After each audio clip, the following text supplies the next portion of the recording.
Bismillahirrahmanirrahim. Assalamualaikum warahmatullahi wabarakatuh. Innal hamdalillahi nahmaduhu wa nasta'inuhu wa nastaghfiruh wa na'udzu billahi min syururi anfusina wa min sayyiati a'malina. Man yahdihillahu fala mudhillalah wa man yudlil fala hadiyalah. Asyhadu an la ilaha illallah wahdahu la syarikalah wa asyhadu anna Muhammadan abduhu wa rasuluh. Allahumma salli wa sallim ala nabiyyina Muhammad wa ala alihi wa ashabihi wa man tabi'ahum ila yaumiddin. Amma ba'du. Masyaallah muslimin rahimani wa rahimakumullah. Alhamdulillah kita kembali bertemu. Allah pertemukan kembali kita di majelis yang mulia untuk mempelajari hadis-hadis Nabi sallallahu alaihi wasallam yang tentunya berkaitan dengan akhlak Nabi sallallahu alaihi wasallam. Pada pertemuan yang lalu kita sudah membahas tentang bagaimana sifat-sifat Nabi alaihi salatu wassalam, di mana sebagian dari sifat-sifat Nabi sallallahu alaihi wasallam itu terdapat di dalam Taurat. Dan ada ayat yang juga ada di dalam Taurat tapi juga ada di dalam Al-Qur'an. Dan kita juga sudah membacakan kemarin dari tafsir Ibnu Katsir, tafsir dari ayat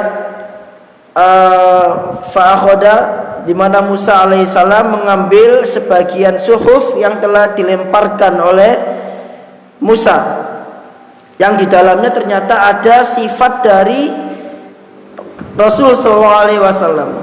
Nah, sekarang untuk murojaah, pertanyaannya, di surat apakah yang menunjukkan bahwa Rasul SAW itu terdapat di dalam Taurat atau di dalam Injil? Nah, di surat apakah yang menunjukkan bahwasanya Rasulullah SAW itu ada di dalam Injil, sifat-sifat beliau, dan juga ada di dalam Taurat? Nah, surat As-Saff, barakallahu fiik. Satu lagi, kurang satu. Surat Al-Fat, ayat terakhir.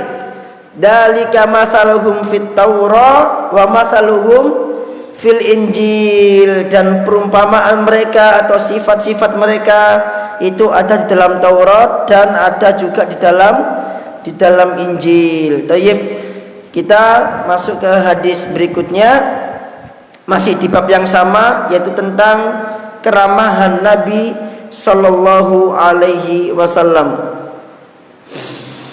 Hadis nomor 248. Haddatsana Ishaq ibn al-Ala qala, telah menceritakan kepada kami Ishaq bin al-Ala, dia berkata, haddatsana Amr ibn al-Harith qala, telah menceritakan kepada kami Amr bin al-Harith qala, haddatsani Abdullah bin Salim al-Asy'ari, telah menceritakan kepadaku Abdullah bin Salim al-Asy'ari, an Muhammad huwa ibnul Walid Az-Zabidi, dari Muhammad bin Walid Az-Zabidi, ani ibnu Jabir, dari ibnu Jabir, wa huwa Yahya bin Jabir, namanya adalah Yahya bin Jabir, an Abdurrahman bin Jubair bin Nufair. Coba kita besarkan layarnya.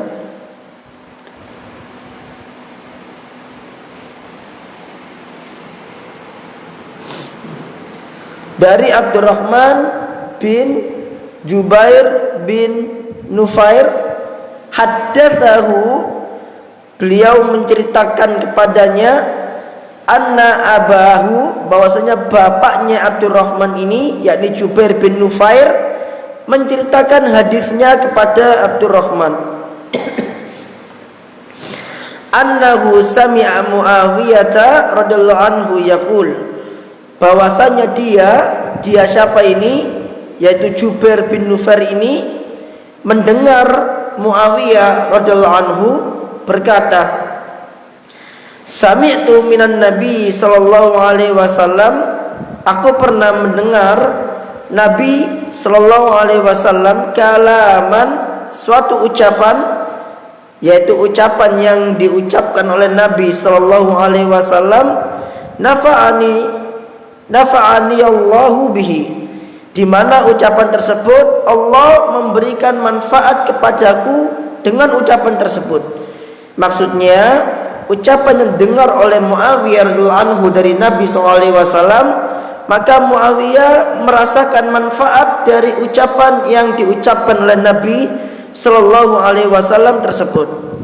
Apa ucapan itu? Sami'tuhu yaqul, au qala, aku mendengar Nabi SAW bersabda, atau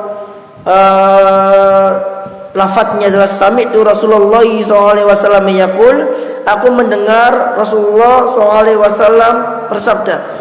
Tayyib, ini keraguan dari perawi. Kalau ada yang seperti ini, maka ini merupakan bentuk keraguan dari perawi tersebut, yaitu Jubair bin Nufair. Barangkali Muawiyah mengatakan sami'tuhu yaqul, atau mungkin Muawiyah mengatakan sami'tu Rasulullah SAW yaqul. Itu maksudnya. Akan tetapi ini intinya sama saja. Apa kata Rasulullah SAW? Innaka idza taba'ta ar-riba fin nasi afsadtahum. Sesungguhnya engkau apabila suudon kepada manusia, ini kata Nabi kepada Muawiyah, sesungguhnya engkau apabila suudon kepada manusia, atau kalau kita mau artikan lengkap, sesungguhnya engkau apabila mengikuti keraguan-raguan terhadap manusia. Kenapa dia ragu? Ya karena suudon kepada manusia. Suudon kepada manusia, karena suudon itu menimbulkan keraguan-raguan, tidak menimbulkan keyakinan, tapi menimbulkan keraguan. Namanya saja dzon, prasangka. Dinamakan prasangka karena memang dia sifatnya ragu-ragu. Karena kalau dia menimbulkan yakin, maka dia tidak dinamakan dengan adzon, tapi dinamakan dengan al-ilmu. Ilmu itu menimbulkan keyakinan, tapi kalau dzon itu menimbulkan keraguan. Sesungguhnya engkau apabila suudon kepada manusia, afsadtahum, engkau akan merusak mereka. Jadi kalau ada orang suudon sama orang lain, tahu enggak, suudonnya dia itu justru bakal merusak orang yang diusudoni. Tanpa sadar atau enggak sadar, suudon yang dia lakukan itu justru akan merusak watak atau karakter orang yang disuudoni. Maka Muawiyah mengatakan, fa inni la attabi'u ar-ribata fihim fa ufsiduhum, maka aku tidak pernah suudon kepada manusia, fa ufsiduhum, karena aku khawatir akan merusak mereka. Insyaallah ini termasuk di antara sifat Nabi alaihi salatu wasalam, yaitu melarang suudon kepada Muawiyah radhiyallahu anhu. Karena suudon ini akan menjadikan seseorang itu tidak bersikap ramah kepada orang lain, atau akan menjadikan seseorang itu tidak bersikap tenang kepada orang lain karena dia suudon. Suudon itu apa, Pak?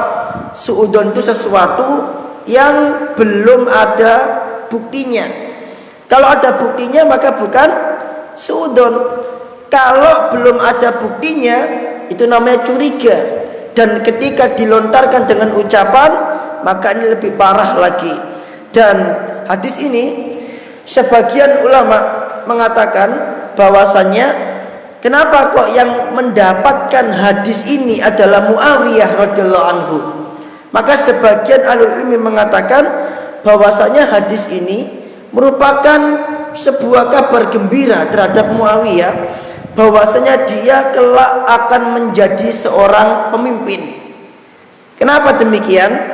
Karena di antara sifat seorang pemimpin itu tidak boleh seudon kepada rakyatnya, tidak boleh seudon kepada orang-orang yang dipimpin. Itulah kenapa Muawiyah mengatakan, aku mendapatkan manfaat dari sabda Nabi Sallallahu Alaihi Wasallam. Kapan itu? Ketika Muawiyah mempraktekkan sabda ini. Kapan dia mempraktekkan? Ketika dia menjadi seorang pemimpin. Ketika menjadi seorang pemimpin, menggantikan kepemimpinan siapa? Ali bin Abi Thalib. Sehingga Muawiyah ketika menjadi pemimpin waktu itu, maka bukan lagi memimpin khilafah jamaah, tapi Muawiyah itu adalah kerajaan pertama di dalam Islam, al-muluk dalam Islam. Kerajaan pertama di dalam Islam itu dipimpin oleh Muawiyah. Kok bukan khilafah? Karena khilafah Ar-Rasul SAW itu hanya berlangsung sampai Ali ibn Abi Thalib, dan setelahnya itu adalah sistem kerajaan. Dan Muawiyah radhiyallahu anhu mendapatkan manfaat dari sabda Nabi SAW ini ketika dia mempraktekkan apa yang diucapkan oleh Nabi SAW. Apa bukti prakteknya? Ucapan ini, Pak. Ucapan ini. Ini nggak pas ini sinyalnya ini. Saya nunjuk di sini, di layarnya nggak tertunjuk. Nah ini ucapan fa innila attabi'u ar-ribata fihim fa ufsiduhum, itu prakteknya Muawiyah. Maka aku tidak seudon atau tidak mengikuti prasangka tersebut karena khawatir akan merusak mereka. Berarti pelajarannya di sini yang pertama adalah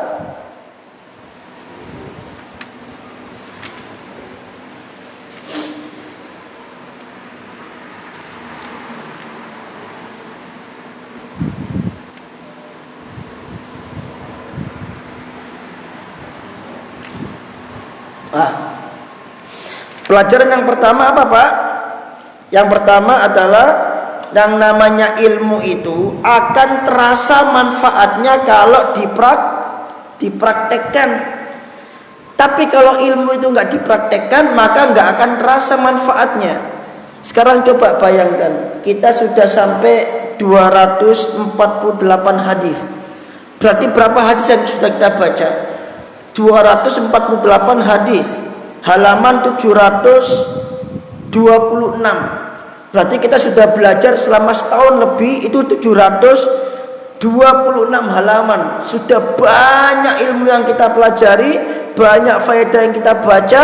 Dan pertanyaannya adalah, dari 248 ini sudah berapa hadis yang kita praktekkan? Sudah berapa hadis yang kita amalkan? Atau berapa hadis yang kita ingat? Atau enggak ingat sama sekali? Hadis pertama buku ini apa? Ayo, masih ingat enggak? Tentang apa? Hadis pertama buku ini tentang apa? Tentang orang tua. Tentang orang tua. Habis orang tua tentang apa? Tentang silaturahim. Habis silaturahim tentang apa? Tentang tetangga. Lu, saya masih ingat nggih. Nah, ilmu itu akan terasa manfaatnya kalau dipraktekkan. Sebagaimana Muawiyah ini, kenapa kok dia mengatakan ucapan Nabi ini nafa'ani Allahu bih, Allah memberikan manfaat kepadaku. Kenapa? Karena dia praktekkan ucapan Nabi Sallallahu Alaihi Wasallam. Dan yang kedua adalah ini menunjukkan kepada kita bahwasanya para sahabat itu adalah orang yang mempraktekkan ucapan Nabi Sallallahu Alaihi Wasallam. Sampai kata Abu Hurairah radhiyallahu anhu, kalau nggak salah, beliau mengatakan tidak ada satu hadis pun yang aku riwayatkan dari Nabi Sallallahu Alaihi Wasallam kecuali aku sudah praktekkan hadis itu meskipun cuman sekali. Meskipun cuman sekali, sampai seperti itu. Kemudian yang terpenting adalah pelajaran yang ketiga, hati-hati dengan yang namanya suudon. Hati-hati dengan yang namanya suudon. Para salaf mengatakan tentang suudon, hati-hatilah kalian terhadap suatu perbuatan yang kalau misalkan betul engkau tidak mendapatkan pahala, tapi kalau salah engkau mendapatkan dosa, yaitu suudon. Suudon, kalau engkau betul engkau tidak akan mendapatkan pahala, dan kalau engkau salah maka engkau mendapatkan dosa, karena mencederai kehormatan seorang muslim. Dan bersikaplah engkau dengan suatu sikap yang kalau betul engkau mendapatkan pahala, dan kalau salah engkau tidak berdosa, yaitu husnudzon, prasangka baik. Berprasangka baik kalau engkau betul engkau mendapatkan pahala, tapi kalau engkau salah dari donmu tadi itu, maka engkau tidak mendapatkan dosa karena engkau sudah berprasangka baik. Dan yang pelajaran yang keempat, ternyata suudon itu bisa merusak orang yang disuudoni. Misalkan begini, misalkan ada seorang anak yang dia itu kita curigai mencuri, padahal dia gak mencuri jamaah, tapi kita suudon sama dia dengan mengatakan, paling kamu yang mencuri ya, uangnya bapak ya, ayo ngaku. Padahal kita tidak punya bukti, cuman kita nuduh saja. Suudon itu prasangka, ini malah diucapkan. Maka bisa jadi nanti suatu hari nanti anak ini apa yang terjadi? Bakal mencuri betulan. Karena dia, aku sudah tertuduh mencuri, aku dituduh mencuri, ya wis tadi maling aja sekalian gitu, biar nggak nanggung-nanggung. Ada juga ucapan seorang perempuan ketika dia dituduh suaminya sering berbuat serong pak, sering bersama laki-laki lain, berkhianat begitu. Apa kata perempuan ini? Karena saya sering dituduh seperti itu, ya udah sekalian saya berbuat seperti itu. Nah, ini menunjukkan bahwasanya suudon itu betul-betul merusak orang yang disuudoni. Jadi hati-hati terhadap suudon ini. Kalau betul-betul tidak ada buktinya, jangan berprasangka macam-macam kecuali betul-betul sudah ada bukti dari hal tersebut. Baik, kemudian hadis nomor 249,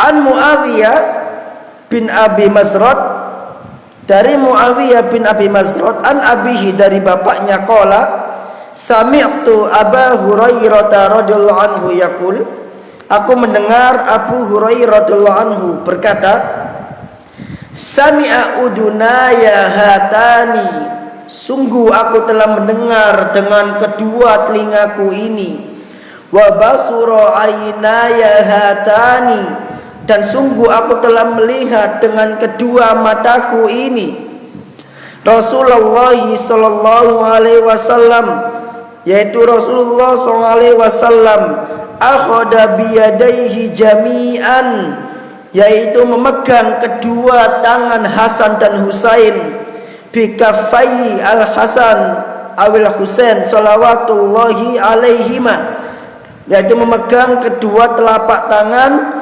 Hasan dan Husain salawatullahi alaihima. Thayyib, ini sudah pernah saya jelaskan tentang ucapan sholawat kepada selain Nabi sallallahu alaihi wasallam. Apa hukumnya?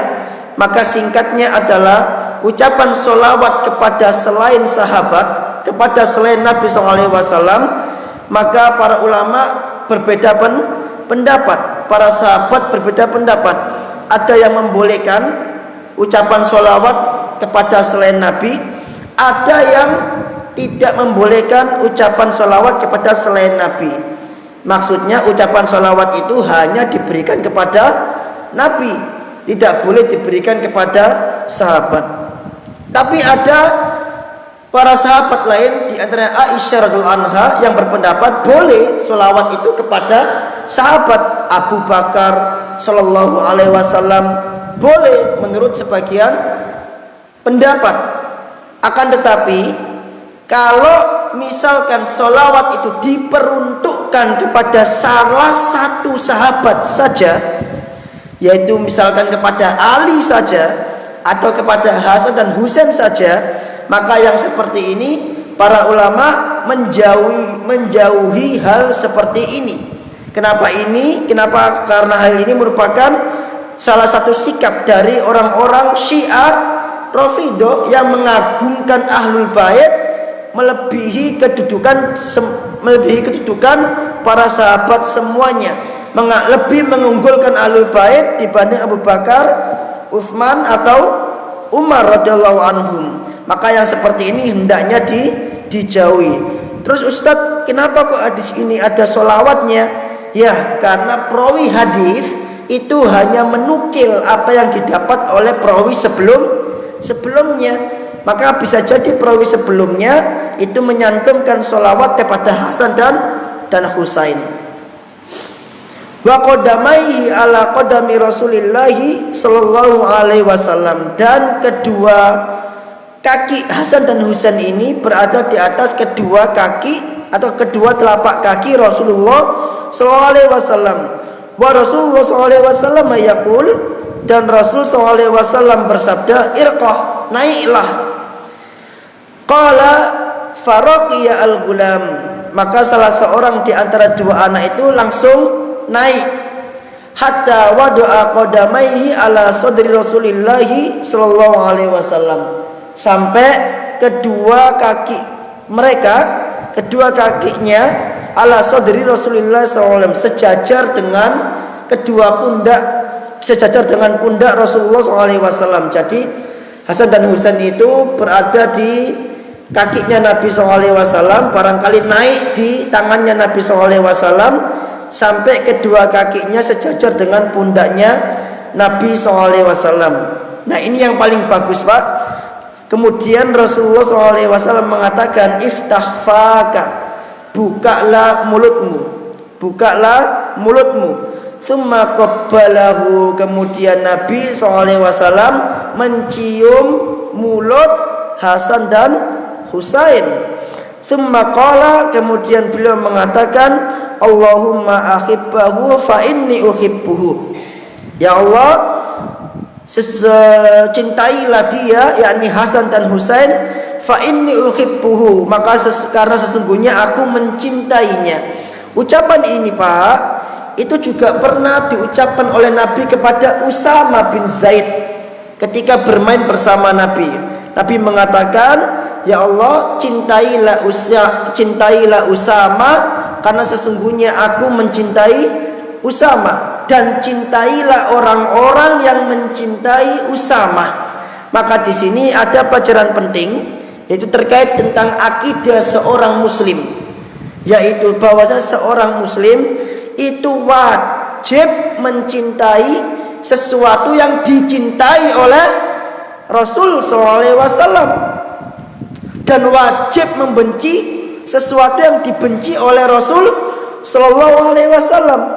Karena ini merupakan konsekuensi dari syahadat Rasul, asyhadu anna Muhammad Rasulullah, di mana para sahabat mengatakan maknanya adalah ta'atuhu fi ma amar wajadinabu ma naha wa zajar, yaitu mentaati apa yang beliau perintahkan dan menjauhi apa yang beliau larang. Itu konsekuensi dari syahadat Rasul SAW. Maka di antara konsekuensi ketaatan yaitu panjenengan mencintai apa yang dicintai oleh Rasul SAW dan membenci apa yang dibenci oleh Rasul SAW. Rasulullah SAW membenci orang-orang kafir, maka seorang muslim harus benci dengan orang kafir.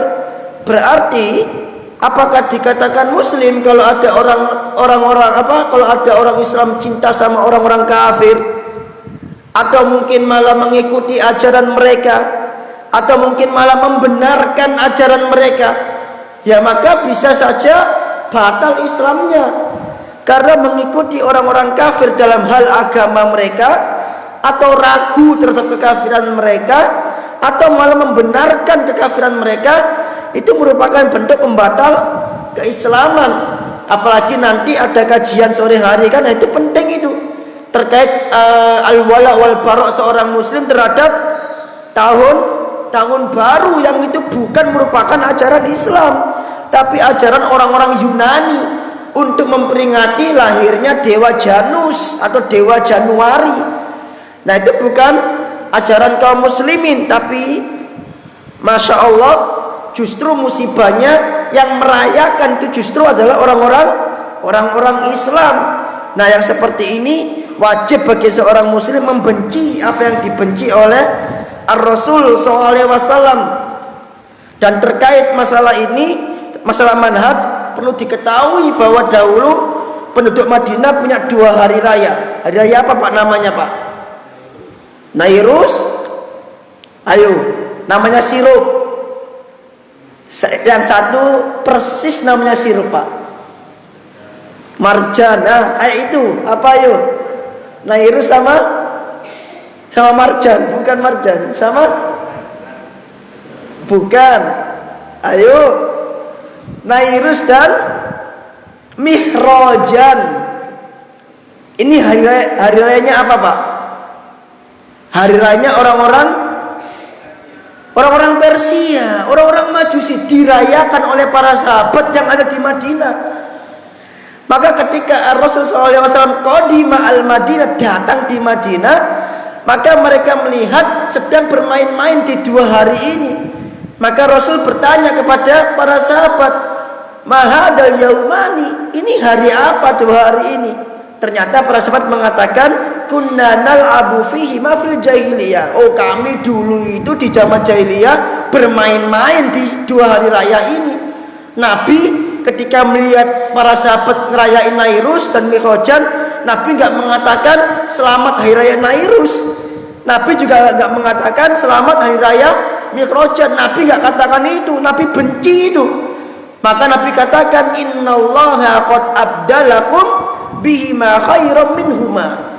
Allah akan ganti 2 hari kalian ini, 2 hari raya kalian ini dengan 2 hari yang lebih baik daripada 2 hari raya ini, yaitu Yaumal Adha dan Yaumal Fit, Idul Adha dan Idul Fitri, diganti sama Nabi SAW. Dan sejak saat itu nggak ada seorang sahabat pun yang ikut-ikutan merayakan Nairus dan Mi'rajan.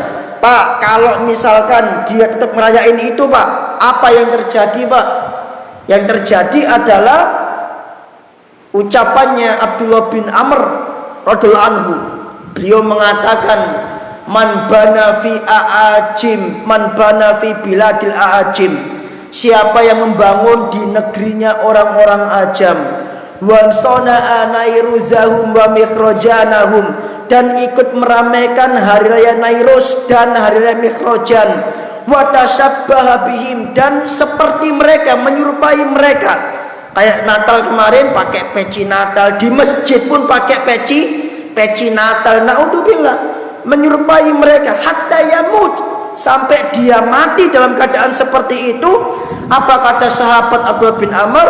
Husyira ma'ahum yaumal qiyamah. Maka orang seperti ini akan dibangkitkan bersama orang-orang kafir itu di hari kiamat. Loh, dikumpulkan nanti sama Allah Azza wa Jalla. Naudzubillah. Maka ini wajib manhaj ini membenci apa yang dibenci oleh Ar-Rasul SAW. Dan masalah ini adalah ijma', kesepakatan para ulama. Ibnul Qayyim mengatakan dalam kitab Ahkam Ahli Dhimmah, beliau mengatakan, ammat tahni'atu bi sya'airil kufri al-mukhtassabih. Adapun mengucapkan selamat kepada syiar-syiar orang-orang kafir yang menjadi ciri khususnya mereka, faharamun bil ittifaq, maka itu haram berdasarkan kesepakatan ulama. Nggak ada ulama satupun yang membolehkan, baik Syafi'i, Maliki, Ahmad ataupun Hanafi. Tidak ada satupun yang membolehkan mengucapkan selamat kepada hari raya orang kafir. Kata Ibnu Qayyim, mithlu, contohnya adalah an yuhanni'ahum bi a'yadihim wa saumihim. Contohnya adalah mengucapkan selamat terhadap hari raya mereka atau perayaan-perayaan mereka, atau mengucapkan selamat terhadap puasa-puasa mereka. Itu haram secara ijma', kesepakatan ulama. Loh Ustaz, sekarang kan ada ulama yang membolehkan, seperti ulama Al-Azhar, Syekh Ali Jum'ah membolehkan. Oh, kalau ada ulama yang membolehkan, yang kita ikuti dalil. Gitu nggih. Yang kita ikuti dalil. Kalau ada ulama menyelisihi dalil, ya kita nggak boleh mengikuti pendapat ulama tersebut. Yang kita ikuti adalah sabda Nabi SAW. Sudah jelas beliau tidak ridho terhadap Nairus dan Mikhrajan. Maka bagi orang yang mencintai beliau juga tidak ridho terhadap perayaan-perayaan orang kafir selain hari raya Idul Fitri dan Idul Adha. Ini penting membentengi akidah kaum muslimin dari hal-hal yang seperti ini. Baik. Itu jadi ini menunjukkan tentang keutamaan Hasan dan Husain. Kemudian yang terakhir,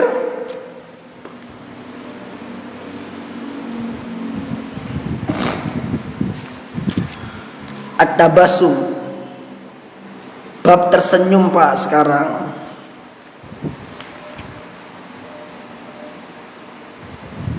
Hadis nomor 250.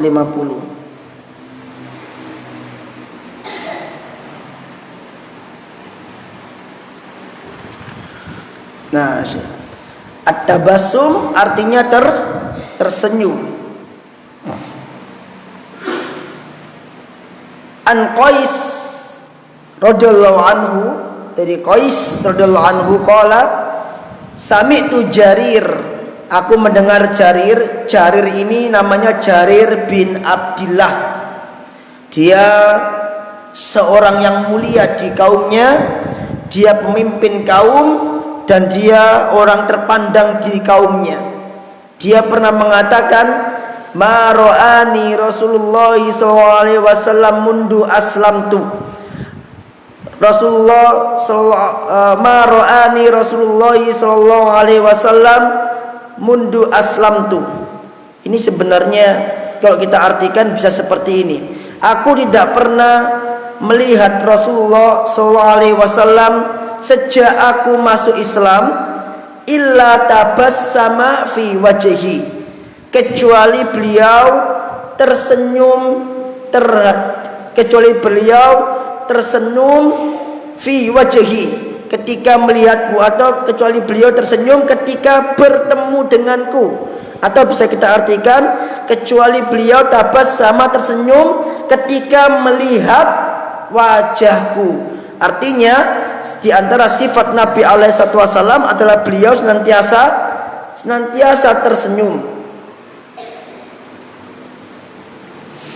Kemudian Rasul SAW bersabda, yadkhulu min hadal bab rajulun min khairin di Yaman, akan masuk dari pintu ini, yakni pintu Masjid Nabawi, seseorang yang terbaik dari penduduk Yaman. Ala wajhihi mashatu malakin, di wajahnya itu ada ciri-ciri bahwasanya dia seorang raja atau seorang yang terpandang. Fadakhala Jarir, ternyata yang masuk adalah Jarir bin Abdullah.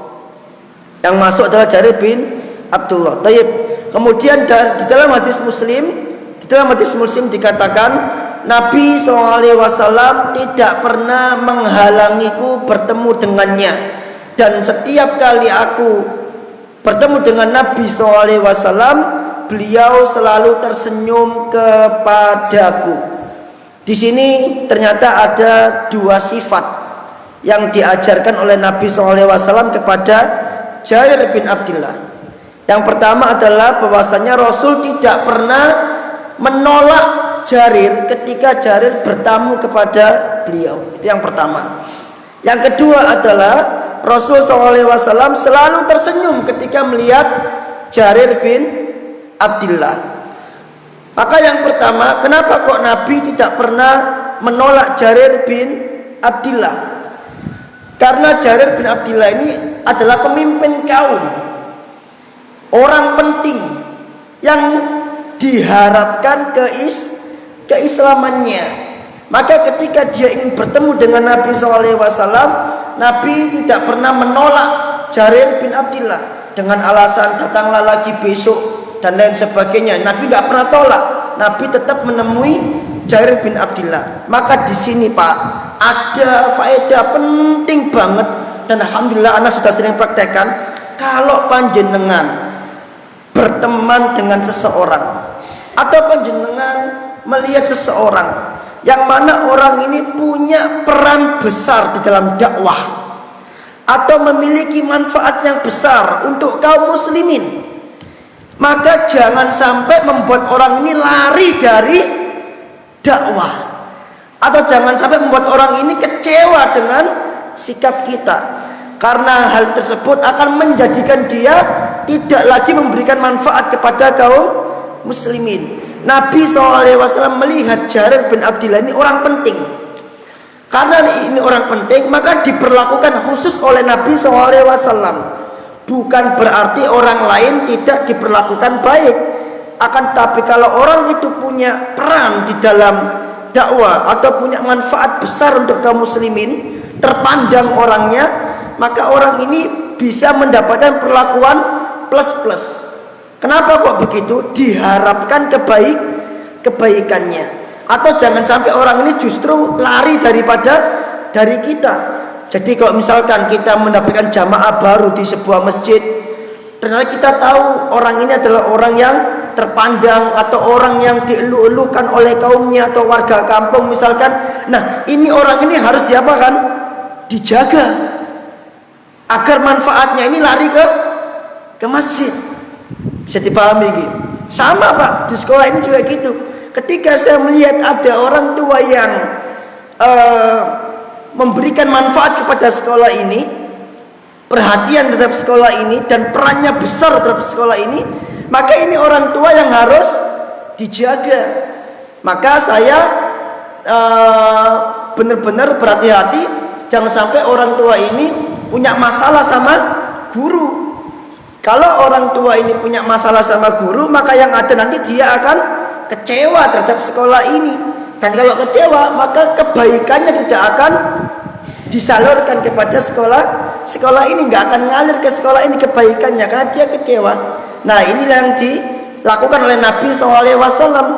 Bagaimana Jarir ini bisa masuk Islam, maka sama Nabi SAW beliau tidak pernah menolak Jarir. Itu yang pertama. Yang kedua, setiap kali ketemu sama Jarir, maka beliau selalu tersenyum. Ternyata senyum itu bisa menjadikan seseorang masuk ke dalam Islam. Naam, masya Allah. Lanjut nih Pak, hadis terakhir nih 251 sekalian. Hadis 251 dari Aisyah radhiyallahu anha, suami Nabi, istri Nabi SAW pernah berkata, "Ma ra'aitu Rasulullah SAW dahikan qattun." Aku tidak pernah melihat Rasulullah SAW tertawa. Hatta ara minhu lahawatihi, sampai aku melihat langit-langit mulut beliau. Wah, ini menunjukkan bahwasanya Aisyah ini nggak pernah melihat Nabi ketawa terbahak-bahak. Meskipun ada riwayat lain yang menunjukkan bahwa Rasul kita yang mulia juga tertawa, Pak. Apa contohnya, Pak? Apa contohnya? Masa pernah baca barangkali? Ketika meriwayatkan hadis tentang orang yang terakhir masuk surga. Naam, itu yang pertama, beliau tertawa sampai kelihatan gusinya. Apalagi Pak, keadaan di mana Nabi tertawa, artinya hanya beberapa keadaan saja Nabi tertawa. Selebihnya Nabi itu nggak pernah tertawa. Yang paling sering adalah tersenyum. Ini kata Aisyah, inna makana yatabassamu, kata nggih, inna makana yatabassamu. Yang sering dilakukan oleh Nabi itu tersenyum, bukan tertawa terbahak-bahak. Tapi ada memang keadaan di mana Nabi tertawa, tapi itu bisa dihitung jari. Nah, selain itu apa Pak? Siapa lagi Pak kira-kira yang membuat Nabi tertawa?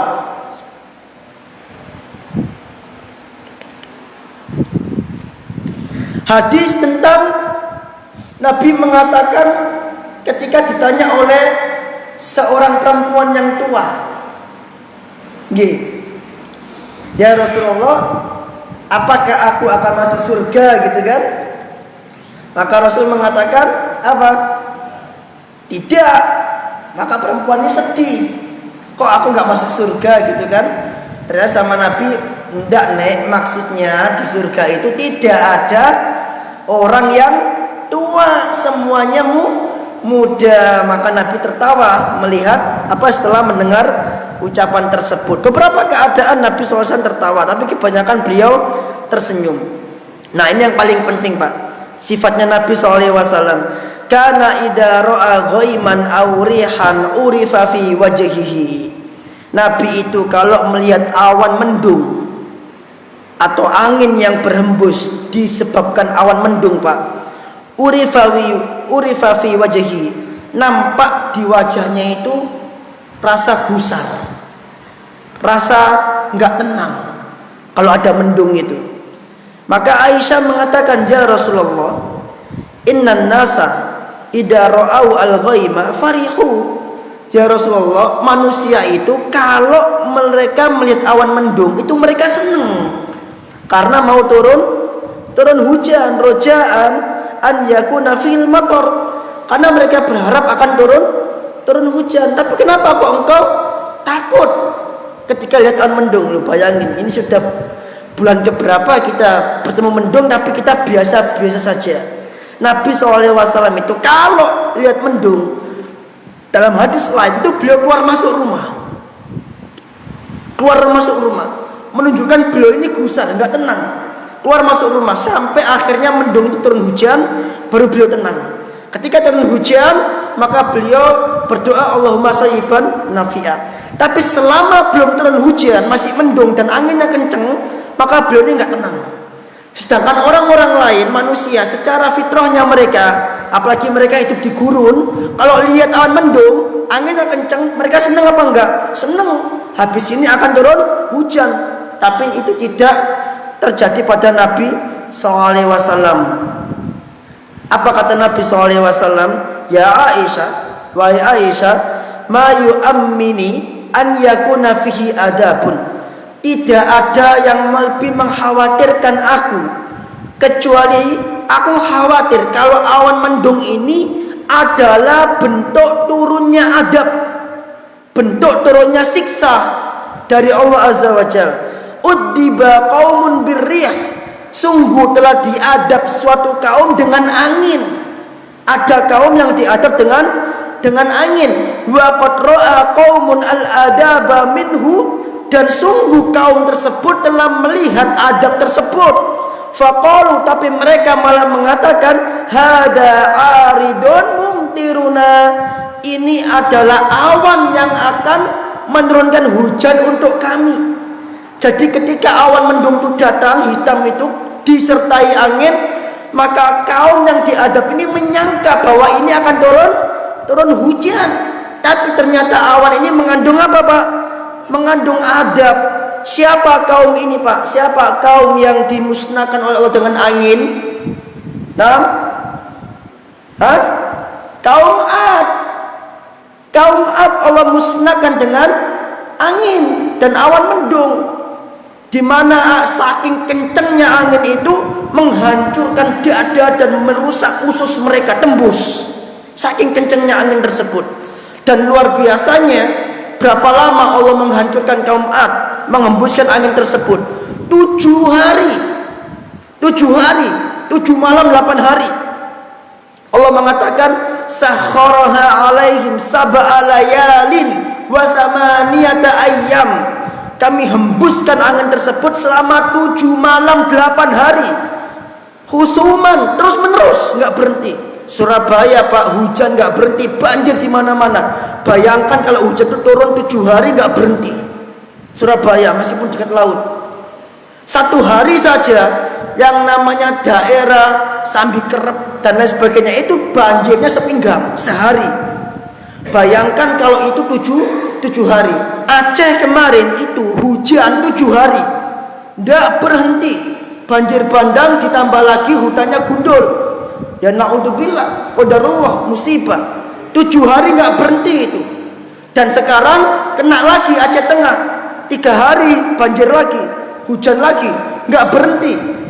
Artinya hujan itu terus turun tanpa ada jeda. Kita Pak, hujan turun sore, nggak jeda sampai malam, itu aja banjir kok. Kita loh, apalagi kalau 7 hari seperti kaum Ad. Apa sebabnya mereka dihancurkan oleh Allah? Perbuatan syirik mereka. Ketika saudara mereka Nabi Hud mengajak malakum ilahun ghairu, tidak ada Tuhan selain yang berat disembah kecuali Allah Azza wa Jalla. Malakum ilahun ghairu, kenapa kalian menyembah Allah Azza wa Jalla? Afala tattaqun, kenapa kalian enggak bertakwa? Apa kata mereka? Mereka malah mengatakan qalu yahudu, wahai Hud, sesungguhnya kami melihat engkau as-safaha, sebagai orang yang bodoh. Wa inna lanadunnuka minal kadibin, dan kami menyangka kamu ini ada orang yang bodoh, orang-orang yang seorang pendusta. Inna qulu illa taraka bi alihatina bisu, apakah kamu ini ingin kami meninggalkan Tuhan-Tuhan kami? Fatina bima ta'iduna in kuntum shodiqin, kalau kamu benar coba datangkan apa yang kamu katakan itu. Ditantang adabnya Allah Azza wa Jalla. Nah, di sini Pak, ada hikmah penting, yaitu bahwasannya seseorang ketika terjadi mendung, sunnahnya adalah merasa gusar, merasa gelisah. Tidak boleh merasa tenang, karena khawatir itu adalah siksa Allah Azza wa Jalla. Khawatir itu hujan turun malah mendatangkan musibah, apalagi angin kencang. Karena itu disunahkan oleh Nabi SAW, ketika terjadi angin kencang maka Nabi berdoa. Apa doanya? Allahumma inni as'aluka khairaha wa khaira ma fiha wa khaira ma ursilat bih. Ya Allah, aku meminta kepadamu kebaikan dari angin tersebut dan kebaikan dari apa yang ada di dalam angin tersebut, dan kebaikan dari hembusan angin tersebut. Wa a'udzubika min syarriha, dan aku berlindung kepada engkau dari kejelekan angin tersebut. Wa syarri ma fiha, dan dari kejelekan apa yang ada di dalam angin tersebut. Wa syarri ma ursilat bih, dan dari kejelekan apa yang dihembuskan oleh angin tersebut. Ada sebenarnya tafsir Ibnu Katsir Pak, saya bawakan di sini, tentang bagaimana Allah Azza wa Jalla itu menghancurkan kaum Ad. Menghancurkan kaum Ad. Antum lihat di sini. Nah, ini lemot ya. Nah, ini ya. Antum lihat di sini di huruf yang paling bawah, yang kita akan tebal, sabda Nabi SAW yang ada kata ini. Nah, ini ya. Ini kata Rasul SAW, ma futiha ala atin minar rihi illa mithlu maudi'il khatam, dan tidaklah dibuka angin tersebut untuk kaum Ad kecuali hanya sebesar lubang cincin. Allah hembuskan angin tersebut, Allah bukakan lubang dari bumi ini hanya sebesar lubang cincin, segini saja, dan itu bertiup 7 hari terus menerus, nggak berhenti, menghancurkan semuanya. Anda bacain lagi. Kemudian angin tersebut bertiup di orang-orang yang tinggal di pedalaman sampai orang-orang yang tinggal di perkotaan.